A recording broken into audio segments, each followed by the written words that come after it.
जीवन में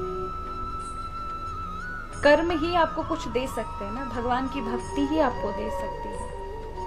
कई लोग क्रियाओं को ही भगवान की भक्ति मान बैठते हैं, इतना चढ़ा देंगे तो इतना मिल जाएगा, ये चक्कर में नहीं पड़ना है आपको। वो भी क्रिया आवश्यक है, अगर आपको भगवान ने दिया तो खूब आनंद से करो, लेकिन उसमें सबसे पहले सर्वोपरि भाव है। आप जो कर रहे हैं उसमें आपका मन तो है, और अगर आपके पास कुछ नहीं है तो इसका मतलब प्रभु तक जाने के लिए आप लायक नहीं है। नहीं महाराज, प्रभु तो भाव ही चाहिए। आपके पास कुछ भी नहीं है तो आपका मन का भाव तो है, वो दीजिए प्रभु को। तो यहाँ इंद्र ने वर्षा करवाई, यहाँ ब्रजवासी डरे। प्रभु ने कहा चिंता ना करो, दौड़े प्रभु, जिसकी पूजा की वही बचाएगा।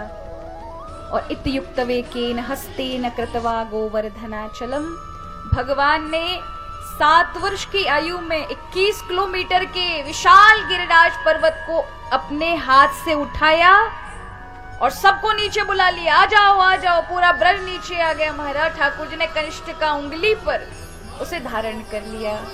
बोले गिरिराज धरन की जय। अब जैसे ही ठाकुर जी ने ऊपर वो गिरिराज जी धारण किया, सारे ब्रजवासी नीचे आ गए, ग्वाल बाल गैया सब। किसी ने कहा भैया डर नहीं लग रहा? बोले डर किस बात का? बोले नन्हा सा बालक है, हाथ इधर से उधर हो गया, तुम सब दब जाओगे। उन्होंने कहा भैया बाहर भी जाएंगे तो कौन से बच जाएंगे, बाहर इंद्र मार डालेगा, अंदर रहेंगे कम से कम कन्हैया के प्रेम में मर भी जाएंगे तो भी कोई गम नहीं है। पर हमें विश्वास है जब तक ये है हमें कुछ नहीं होगा। यहाँ 7 दिन तक भगवान ने गिरिराज क्यों रखा? उसका कारण है ब्रजवासी इधर उधर मारे फंसे हुए लोग थे। तब प्रभु दिखाना चाहते थे इन 7 दिनों तक कौन तुम्हारी रक्षा करता है, अंत में तुम यही पाओगे कि मैं ही तुम्हारी रक्षा कर रहा हूँ। 7 दिन लगे महाराज ये पहचानने में कि जीवन की रक्षा यदि कोई करने में समर्थ है तो वो केवल कन्हैया ही है।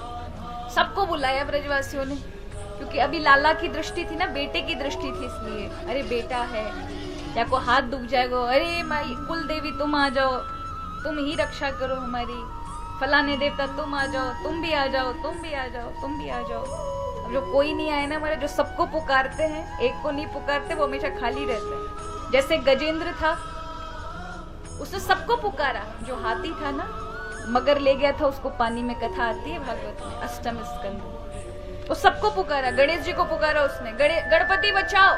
हाँ, वर्णन आता है कि उसने किसी को नहीं पुकारा, बाद में फिर लक्ष्मी जी ने उसे कहा कि भगवान को पुकार।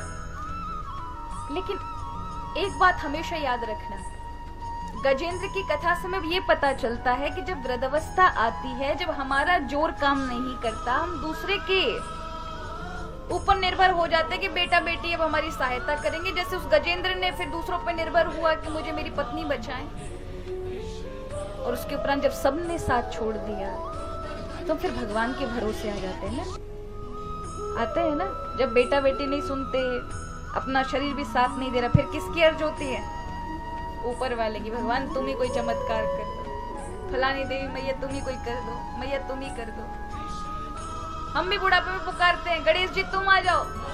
गणपति चलने को तैयार हुए, बातें पहले भगवान शिव जी को बुला रहे हैं, हे भगवान शिव आप भी आ जाओ। भगवान शिव ने सोचा चलो नंदी से चलते हैं, तब तक हे नारायण भगवान आप बचाओ।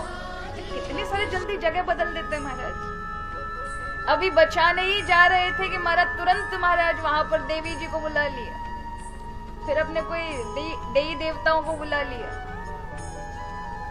तो ये देख करके कोई भी नहीं आया कि जो जगह जगह का भिखारी होता है वो हमेशा खाली होता है। इसलिए एक को, उस गजेंद्र ने जब भगवान को ही पुकारा तो प्रभु दौड़ पड़े। उसी प्रकार यहाँ सब ब्रजवासियों ने सबको पुकारा, जब कोई नहीं आया तो अंत में देखा केवल कन्हैया ही है जिसने हमारी 7 दिन तक इस इंद्र से रक्षा की है। आपस में चर्चा का विषय बन गया। जब ठाकुर ने ये गिरिराज पर्वत उठाया ना, सब ब्रजवासी महाराज लग गए नीचे, सबने अपने अपने डंडे लगा लिए थे और भगवान उंगली लगाकर बैठे थे। तो उनको लगा कि भैया ये नन्हा सा बालक है, हम सब डंडे लगाकर या गिरिराज जी को धारण करके बैठे हुए हैं। नंद का छोरा पूरे पत्रकारों में कवरेज को काम कर रहे हैं, तो इसी को लोग फोटो ले रहे हैं और किसी की ले ही नहीं रहे। हम यहाँ लगे हुए हैं। ऐसा होता है ना महाराज, कई बार कोई भारी वस्तु उठानी पड़े तो अगर 10 लोगों को उठाना है तो उनमें एक आध कोई कामचोर होता है जो हल्का सा हाथ लगा देता है और लोग कह जोर लगा के हाई सर, वो कह जोर लगा के हल्के से हाथ से।